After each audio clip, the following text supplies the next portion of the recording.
Just announced, Queen Margrethe royal promise leaves Leonor in tears. The palace halls of Europe have always been filled with whispers of grandeur, duty, and destiny. When a queen speaks, history listens. But what happens when the words of one monarch reach so deeply into the heart of another royal that it leaves her in tears?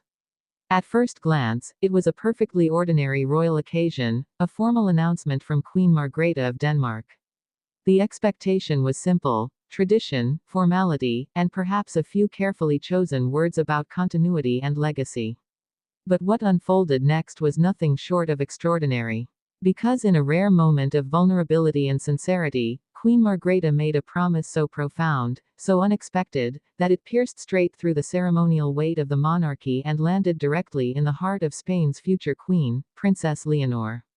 And here lies the contradiction: why would a Danish queen's words move the Spanish heir to tears? Why would a simple royal declaration ripple across Europe, sparking conversations not only about monarchy, but about love, loyalty, and the unspoken bond between queens of two nations?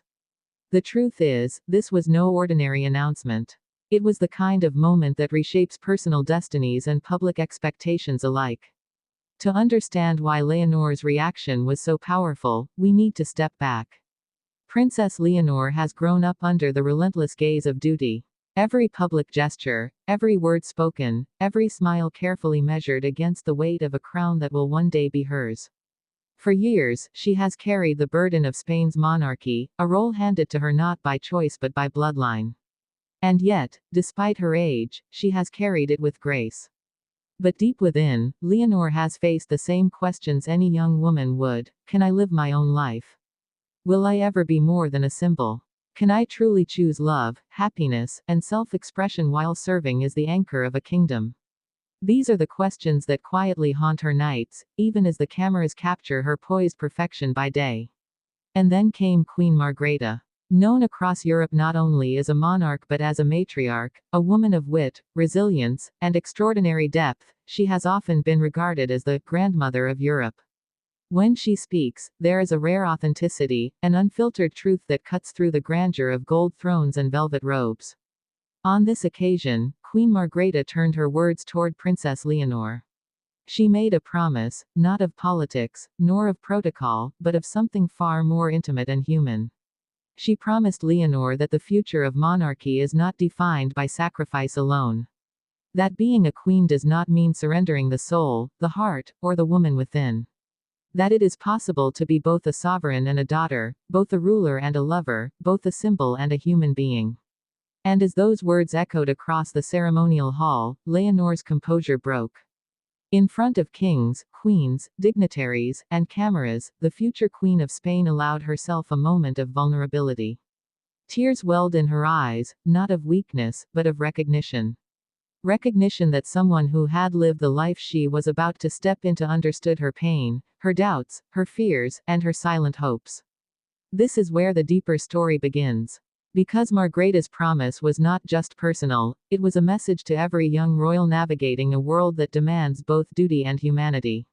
It was a reminder that the crown is heavy, yes, but it is not meant to crush the spirit of the one who wears it. From this moment, a new bond was formed between Spain and Denmark. Not one written in treaties or political agreements, but in tears and truth. Leonor, often compared to her father King Felipe, was suddenly seen in a new light.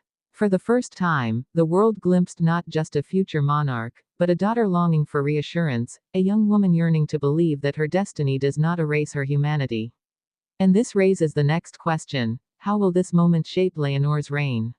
Will the words of Queen Margrethe embolden her to take a different path, to rule not only with duty but with authenticity?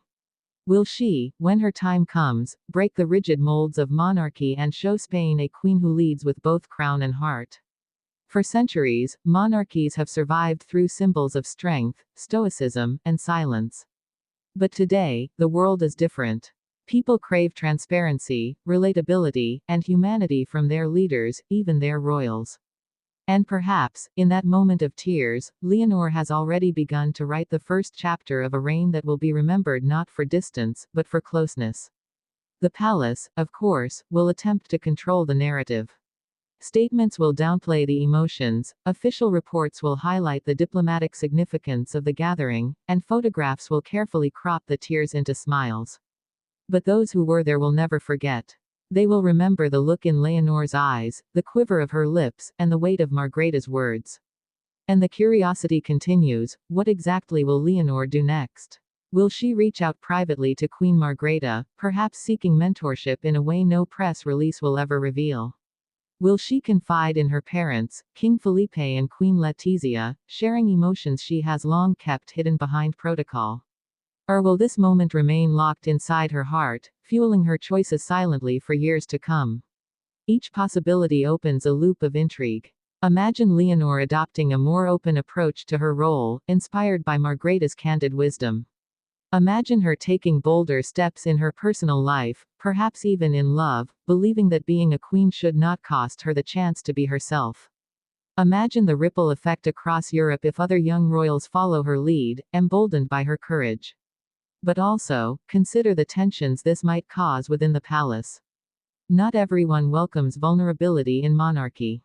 To some, Leonor's tears might be seen as fragility, as a dangerous crack in the armor of tradition. There will be whispers among courtiers, advisors, and even rival royals. Can a queen afford to show this much emotion? Can she balance the expectations of power with the reality of her humanity? The answer lies in history itself. The monarchs who endure are not those who pretend to be untouchable, but those who remind their people they are, in fact, human. And in this, Queen Margrethe's promise becomes prophetic, that Leonor's reign, if she embraces it fully, could redefine the Spanish monarchy for a new age. As the story continues to unfold, Europe watches. Every word, every gesture, every decision from Princess Leonor now carries greater weight. Will she retreat into the familiar safety of protocol, or will she lean into the challenge of ruling with heart, as Margrethe urged her to do? What is certain is this: the image of Leonor in tears will remain etched in history. Not as a sign of weakness, but as a sign of awakening. For perhaps the most powerful queens are not those who hide their emotions, but those who transform them into strength. And so, as the palace lights dim and the echoes of Margrethe's words fade into the night, the world holds its breath.